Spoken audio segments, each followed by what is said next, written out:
Now we are approaching towards the end of our course. So we have so far learned about the Dow theory, we have learned about various supports and resistances, various kind of chart patterns, various kind of candlestick chart pattern, reversal patterns, and we have known about multiple indicators. So with all this knowledge, we have to go into the market and have our trade setup. The trade setup is nothing but a combination of whatever we learn about the market, that is the combination of indicators and chart patterns, and devising a trading methodology by which we can every time enter and exit. Now a trading methodology can be successful in particular set of market, and if the market condition change, the trading methodology that we were using may become irrelevant. So it is very important for any individual trader or analyst to keep on continuously analyzing and assessing the market and to understand the way the market is changing. Suppose a market was trending and then for a few months the market become very range bound. Would the same way of trading actually be successful in those two kinds of markets? It won't. So that's why it is very important to assess the market. Any kind of trading strategy, good trading strategy, work very well in a trending market, or most trading strategies are made to work in a very well trending market.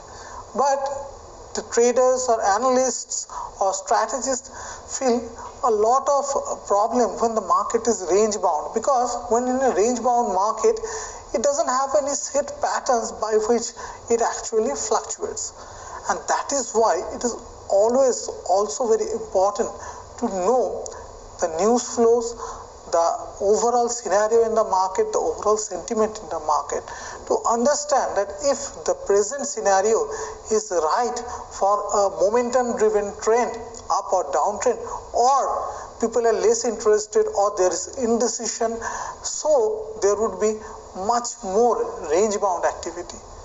Now when we are trading, it is also important to understand the time frame. Suppose a market is overall range bound, like a Nifty, suppose in a period is overall range bound, it is an index, but if you look at hourly chart, it won't be appearing range bound into that time frame. So it would be trending in a wide range and it would be trending during those small movements of few days. So in hourly time frame, the movements won't be that much range bound. So it is important to understand which time frame to actually trade, and then also the overall scenario of the market in different time frames. If we see, there are three different or distinct way in which the strategies are divided in general. There are multiple other ways, but these three are most popular, and if we talk about them, the first one is the trend following way of trading, the second one is contrarian way of trading, like we are taking the reversal trades or we are trying to take the reversal trades, and third is the swing. The swing is the most popular because swing actually gives you to enter in a already existing trade with a small stop loss.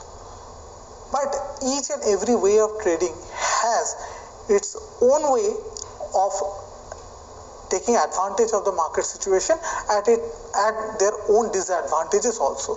So when we are talking about the market, we will discuss about these three way of trading, and we will discuss two sample strategy in each categories. Now the sample strategies that we discuss are valid for certain kind of market scenarios. So we are not suggesting you to trade according to these strategies. These are just indicative strategies. You have to assess them, understand them, and try to devise your own way of building strategies.